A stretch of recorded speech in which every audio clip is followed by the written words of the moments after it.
LBS Mark, checking out a mixed-use development by one of the top developers of the country, where you have residential, commercial and retail spaces all within the same land parcel.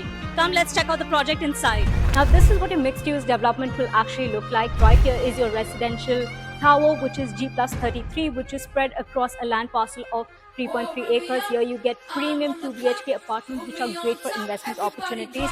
Back there is your commercial project, where you have retail shops, entertainment and dining options available as well.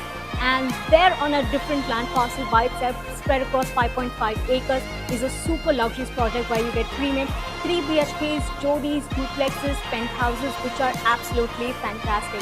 Now, all of this is within a 10 acres of land parcel, and we call this a mixed-use development. It's ideal for those who wish to walk to work, because you can actually have your residential complexes and your commercial spaces within the same vicinity, and it's a great investment opportunity as well.